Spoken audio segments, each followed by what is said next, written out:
Hello students, हमारे channel PC study point पर आपका स्वागत है।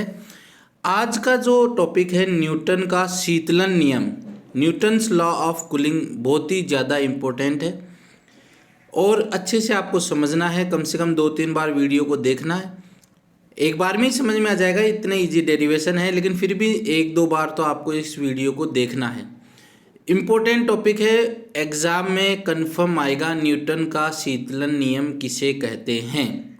ठीक है, तो करते हैं आज का लेक्चर स्टार्ट। आपको बढ़िया तरीके से समझना है। तो सबसे पहले देखिए, हमने ऐसा पढ़ा है, कोई भी वस्तु है या उष्मा का जो चालन है वो 3 तरीके से होता है। एक तो चालन द्वारा, और दूसरा हमने पढ़ा है संवहन द्वारा, और तीसरा हमने पढ़ा था विकिरण द्वारा। ये हमने उष्मा के चालन की 3 विधियां हमने पढ़ी थी।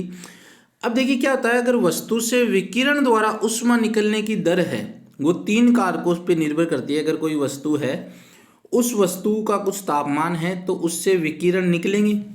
अब जो विकिरण निकलेंगे मतलब उष्मा निकलेगी। उष्मा निकलेगी तो वो किस दर से निकलेगी, किस हिसाब से निकलेगी, वो निम्न कारकों पे निर्भर करता है। तो पहला तो है कि वस्तु का तापमान कितना है। वस्तु जितनी ज़्यादा गर्म है उतनी ही ज़्यादा विकिरण उससे निकलेंगे, उतनी ही ज़्यादा उष्मा उससे निकलेगी। अगर वस्तु का तापमान कम है तो वो जो उष्मा के निकलने की दर है वो भी कम रहेगी। परिवेश के तापमान पर, यानी वातावरण का तापमान कैसा है, उस पर भी वस्तु के उष्मा निकलने की दर निर्भर करती है। जैसे गर्मियों में चाय जो है वो धीरे धीरे ठंडी होती है और सर्दियों में चाय एकदम से ठंडी हो जाती है, क्योंकि गर्मियों में परिवेश का तापमान ज़्यादा रहता है, इसलिए उष्मा धीरे धीरे निकलती है। ताप प्रवणता हमने पढ़ रखी है। सर्दियों में ताप कम रहता है वातावरण का, इसलिए उष्मा जल्दी से चाय के कप से निकल जाती है। तो जो उष्मा निकलने की दर है वो एक तो वस्तु कितनी गर्म है, वस्तु का तापमान कितना है उस पर निर्भर करती है, परिवेश के तापमान पर निर्भर करती है, साथ में निर्भर करती है सतह की प्रकृति, कि प्रकृति कैसी है, किस हिसाब का सतह है, चालक है, कुचालक है, और सतह कितनी परिवेश के संपर्क में है। यानी इसको हम इस तरीके से समझ सकते हैं, जैसे चाय के दो तीन तरीके के कप होते हैं। एक तो चाय का कप होता है जिसका बहुत सारा मुंह खुला रहता है, एक चाय का कप ऐसा होता है जिसका मुंह कम खुला रहता है। या हम ऐसे बात कर सकते हैं, एक गिलास जो कि बहुत ज़्यादा चौड़ा है, एक गिलास जो कम चौड़ा है। तो जो बहुत ज़्यादा चौड़ा है उसमें से उष्मा निकलेगी वो एकदम से निकल जाएगी, क्योंकि वो ज़्यादा संपर्क में आ रहा है वातावरण के। और जो कम चौड़ा गिलास है उसका मुंह अगर कम चौड़ा है तो वो कम संपर्क में आ रहा है, उष्मा निकलने की दर भी उसमें क्या रहेगी, कम रहेगी। तो यानी सतह कितनी परिवेश के संपर्क में है, यानी जो सतह है, जो ऊपर वाला जो गिलास का क्षेत्रफल है, वो वातावरण के कितना संपर्क में है, इन सब चीज़ों पे निर्भर करता है। ये आपको पता होना चाहिए। इजी सी चीज़ें, वस्तु कितनी गर्म है, परिवेश का तापमान कितना है, सतह किस हिसाब की, और कितनी वातावरण के संपर्क में है। अब स्टार्ट करते हैं न्यूटन का शीतलन नियम। तो न्यूटन का शीतलन नियम, पहली बात तो कब लागू होगा, जब वस्तु और परिवेश का तापांतर क्या हो, कम। ताप का अंतर बहुत ज़्यादा नहीं होना चाहिए। बहुचयनात्मक प्रश्न में पूछा जा सकता है कि न्यूटन का शीतलन नियम कब लागू हो सकता है। तो वस्तु और परिवेश, परिवेश शब्द याद रखिए वातावरण के लिए उपयोग हो रहा है। वस्तु और परिवेश का तापांतर क्या होना चाहिए, कम होना चाहिए। यानी अगर हम उदाहरण के तौर पर देखें तो अगर 50 डिग्री सेल्सियस वस्तु का तापमान है, 40 डिग्री सेल्सियस परिवेश का तापमान है, तो ये तापांतर क्या है, कम है, लगभग 10 डिग्री सेल्सियस का है। ऐसा नहीं होना चाहिए कि वस्तु का तापमान 100 डिग्री सेल्सियस हो और परिवेश का तापमान 0 डिग्री सेल्सियस हो, ये तापांतर बहुत ज़्यादा हो जाता है। उदाहरण के तौर पे ही हमने लिया है ये। तो तापांतर क्या होना चाहिए, कम होना चाहिए। वस्तु और परिवेश का तापांतर कम होना चाहिए, तभी न्यूटन का नियम लागू होगा। तो नोट कर लेना इस चीज़ को।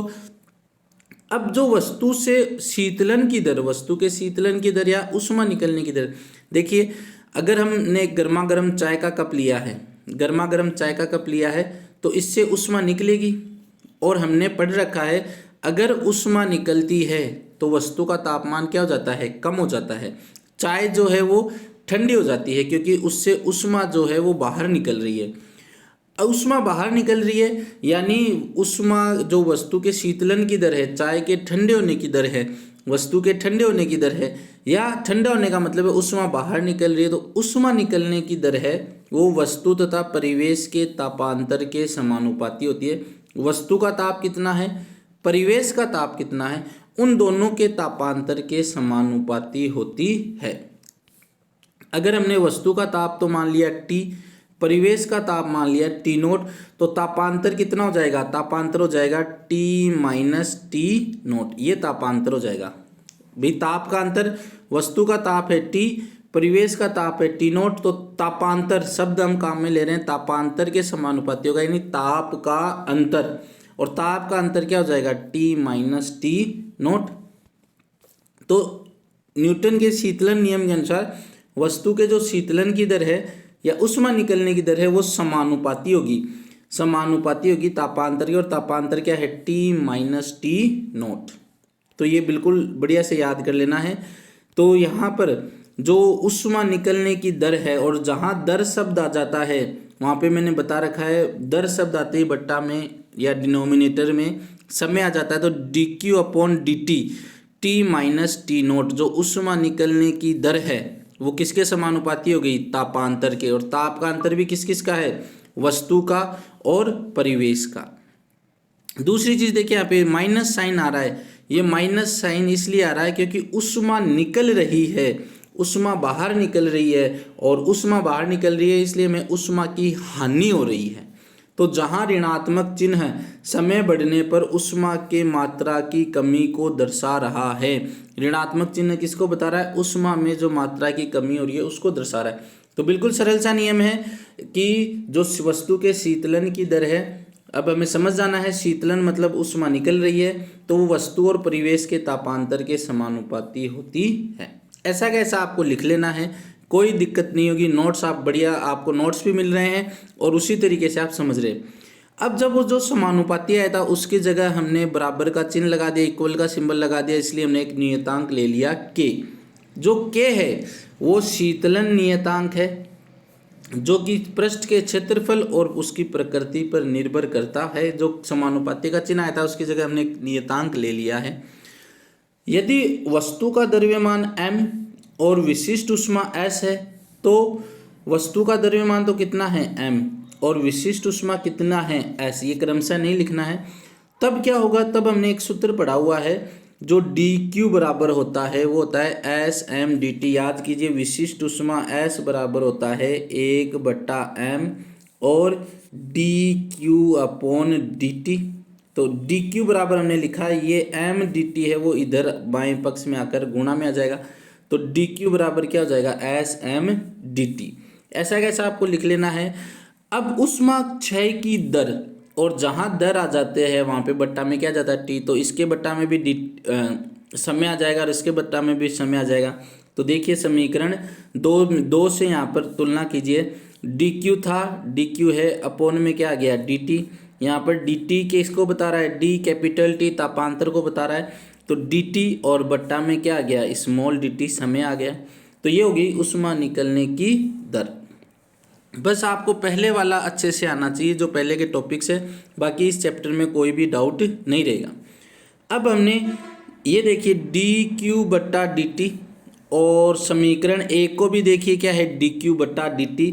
तो समीकरण 3 से dq बट्टा dt का मान समीकरण 1 में रखने पर, तो dq बट्टा dt की जगह हम क्या रख सकते हैं sm dt। तो यहाँ पर जो dq बट्टा dt है, dq बट्टा dt है, इसकी जगह हमने कितना रख देना है sm dt। तो माइनस साइन था ही, माइनस साइन लगा दिया, dq बट्टा dt का समीकरण 1 से, समीकरण 1 में 3 से ये मान हमने यहाँ पे रख दिया, के टी माइनस टी नोट था ही, के टी माइनस टी नोट है। अब क्या करेंगे, sm आ जाएगा अपोन के अंदर, तो ये तो हमने एज इट इज जो था पहले वो लिख दिया है, ठीक है। अब sm बट्टा में आ जाएगा, तो ये क्या आ गया k बट्टा sm, s विशिष्ट ऊष्मा m द्रव्यमान, इसकी जगह एक नियतांक ले लिया k बराबर k बट्टा sm। तो आपको क्या करना है, देखिए ये तो ABCD वाला छोटा k है और ये बड़ा k है। अगर आप अंतर नहीं कर सकते तो एक तो k लिख लेना, शीतलन नियतांक और फिर लगा लेना के डैश। ये ऐसा कर लेना, नहीं जैसा हमने किया है, छोटा के लिख लेना और बड़ा के लिख लेना है। समझ गए होंगे। तो इसकी जगह हम क्या लिख देंगे, कैपिटल के। तो डी टी बट्टा डी टी था ही, इसकी जगह हमने क्या रख दिया, कैपिटल के टी माइनस टी नोट। अब क्या करना है, ये जो है ये आ जाएगा डी, इसके नीचे डी टी बट्टा डी टी के नीचे आ गया टी माइनस टी नोट, और ये जो डी टी है ये इधर आ जाएगा राइट हैंड साइड। देखिए ये जो डी टी है ये तो आ गया राइट हैंड साइड इस समीकरण के अंदर, और ये टी माइनस टी नोट है ये आ गया यहाँ पर बट्टा के अंदर। तो वज्र गुणा कर लेना है, वज्र गुणा आना चाहिए। अब हमने क्या कर दिया, समाकलन, समाकलन कर दिया। तो यहाँ पर देखिए हमने लगा दिया समाकलन का चिन्ह। अब ज़्यादा जोर नहीं देना है, समाकलन जो है वो हम सीधा सीधा कर देते हैं। समाकलन जो है इसका समाकलन तो हो जाएगा log E T minus t note, और के डी टी है तो के डी टी का हो जाएगा माइनस थाई के टी, और एक नियतांक हम लेते हैं सी, तो ये आ जाएगा। ये बहुत ही इम्पोर्टेंट चीज़ आई है, इसको आपको ध्यान से समझना है, 1 नंबर का प्रश्न बन सकता है। देखिए ये हमने ग्राफ बनाया है किस किस के ऊपर, ये तो हो गई वाई एक्स, ये देखिए ये हमने वाई एक्स पे तो क्या ले लिया log T T minus t note, x x पे क्या लिया है हमने टी, तो एक्स एक्स पे ले लिया हमने टी। तो यहाँ पर जो माइनस साइन है वो किसको बता रहा है, ऋणात्मक ढाल को बता रहा है। किसको बता रहा है, ढाल को बता रहा है। याद कीजिए सरल रेखा का समीकरण, सरल रेखा का समीकरण y equal to m x plus c. तो यहाँ पर वाई एक्स पे क्या है log t minus t naught, तो y किसके बराबर हो गया log t minus t naught के। x पर क्या है t, तो x पर यहाँ पर क्या है t, तो बच गया क्या m, और m किसको बता रहा है, माइनस k को बता रहा है, यानी ढाल जो है वो माइनस होगी। तो सरल रेखा का समीकरण y equal to m x plus c से अगर हम तुलना करें, तो तुलना हमने कर ली, ये y हो गया, ये एक्स एक्स पे टी हो गया, और ये सी नियतांक हो गया, बच गया क्या, m की जगह क्या बच गया, माइनस के। y इक्वल टू फिर से मैं लिख रहा हूँ एम एक्स प्लस सी, तो m की जगह क्या आ जाएगा, माइनस के आ जाएगा। तो यहाँ पर मैंने यहाँ पे लिख दिया है, आप जो ऋणात्मक ढाल है वो आपको ऋणात्मक लिख लेनी है। अब देखिए जो समीकरण था वो वापस हमने लिख लिया log t minus t note minus के टी प्लस सी।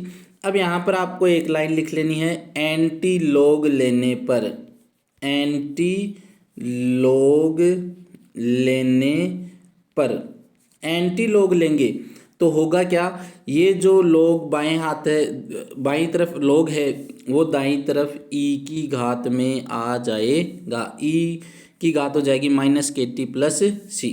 और हमने ऐसा पढ़ा है अगर e की घात a प्लस b होता है तो हमेशा लिख सकते हैं e की घात a डॉट e की घात b, क्योंकि आधार समान होता है तो घातें जुड़ जाती है। तो यहाँ पर के टी प्लस सी है तो इसलिए हमने यहाँ पे क्या लिख दिया, e माइनस के टी और ई सी। बिल्कुल ये आपको इस तरीके से लिखा है हमने, e की घात a प्लस बी है तो e की घात a डॉट e की घात b। तो यहाँ पर a प्लस बी की जगह क्या था, के टी था और c था, तो e की घात माइनस के टी और e की घात c। अब हमने क्या किया है, एक नियत c डैश बराबर हमने ले लिया, जो e की घात c आई है इसको किसके बराबर मान लिया, c डैश के बराबर हमने यहाँ पर मान लिया है। तो हम यहाँ पर क्या करेंगे, e की घात c की जगह हम क्या लिख देंगे, c डैश। ये माइनस टी नोट था, इधर आकर किसका हो गया, प्लस का टी नोट हो चुका है, तो ये भी आपको याद कर लेना है।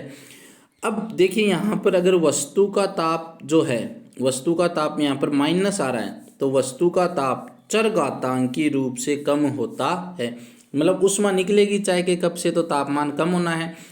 तो तापमान किस हिसाब से कम होगा ये याद कर लेना, चरघातांकी रूप से कम होता है। तो ये न्यूटन का शीतलन नियम था। शीतलन की प्रक्रिया में वस्तु का ताप जो है वो एक समान नहीं रहता। कैसे नहीं रहता भाई, पहले चाय गर्म थी, फिर थोड़ी देर बाद में उसमें से ऊष्मा निकल जाएगी तो चाय क्या हो जाएगी, ठंडी हो जाएगी, यानी चाय का तापमान एक समान नहीं रहा। इसलिए जो टी के स्थान पर हम औसत ताप लेते हैं, वस्तु का कौन सा ताप लेते हैं, औसत ताप लेते हैं। और अगर हमने ऐसा मान लिया कि वस्तु का प्रारंभिक ताप T1 है, अंतिम ताप T2 है, तो औसत ताप क्या हो जाएगा T1 प्लस T2 बटा 2। औसत लेते हैं हम, तो ऐसे ही करते हैं x1 प्लस x2 अपॉन 2। तो यहाँ पर हमने कर दिया T1 प्लस T2 बटा 2।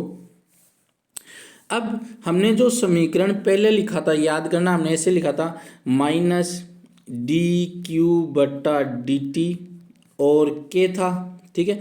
और के बाद में था यहाँ पर D T minus t note, ऐसा हमने लिखा था डी क्यू बटा डी टी, ठीक है। और के T minus t note, Newton के शीतलन नियम को हमने ऐसे बताया था कि जो ऊष्मा निकलने की दर है वो तापांतर के समानुपाती होती है। तो डी क्यू बटा डी टी माइनस लग ही रहा है, माइनस हमने लगा दिया। ये टी क्या था, वस्तु का ताप था, लेकिन अब वस्तु का हम औसत ताप लेंगे T1 प्लस T2। तो हमने इस टी की जगह क्या रख दिया T1 प्लस T2 बटा 2 और माइनस का टी नोट है ही। तो ये आपको ऐसा करना है, ठीक है। और फिर हमने ये लिखा था, जो हमने ऐसा किया था डी क्यू बटा डी टी, डी क्यू बराबर हमने इसे लिखा था एस एम डी टी, जो हमने पहले लिखा है। तो डी क्यू की जगह हम क्या लिख रहे थे, एस एम डी टी लिख रहे थे, और वो एस एम बट्टा में आ गया था। तो ये सब करना है हमें। और ये हमने एज इट इज़ जो पहले वाले समीकरण आए हैं उनके अंदर हमने जो टी था, जो वस्तु का ताप कितना था टी, उस वस्तु के ताप टी की जगह केवल हमें T1 प्लस T2 बट्टा 2 लिखना है, जो हमने पहले समीकरण लिखे हैं उन्हीं में। तो जहाँ जहाँ टी है वहाँ T1 प्लस T2 बट्टा 2 लिख लेना है, ठीक है। और ये हमने लिख लिया है। अब देखिए dt, ये जो dt आ रहा है, तो t आ रहा है, dt किसको बताता है, तापांतर को बताता है। तो T1 माइनस T2 क्या हो जाएगा, तापांतर। तो यहाँ पर dt की जगह हमने लिख दिया T1 माइनस T2। और अपोन में यहाँ पर क्या है, अपोन में यहाँ पे क्या है dt, तो हमने इसे लिख दिया T1 माइनस T2 बटा टी। यहाँ पर जो लिखा हुआ है वो ये लिखा हुआ है T1 माइनस T2 बटा टी, और ये चीज़ ऐसी की ऐसी यहाँ पर हमने लिखी हुई है। तो बिल्कुल सरल सा डेरिवेशन है ये। अगर चीज़ नहीं समझ में आ रही है तो हम थोड़ा पीछे ले लेते हैं।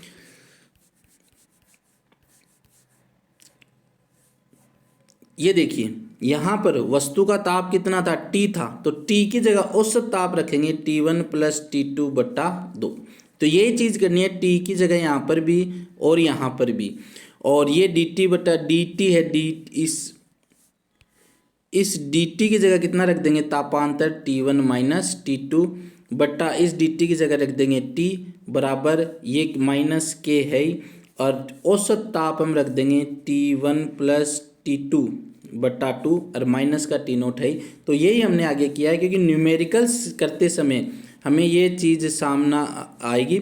एक न्यूमेरिकल भी हम कर लेते हैं अभी, ताकि इस कंसेप्ट जो है वो हमें क्लियर हो जाए। ये सूत्र हमें याद कर लेने हैं, ये सूत्र ही हमारा काम आएगा।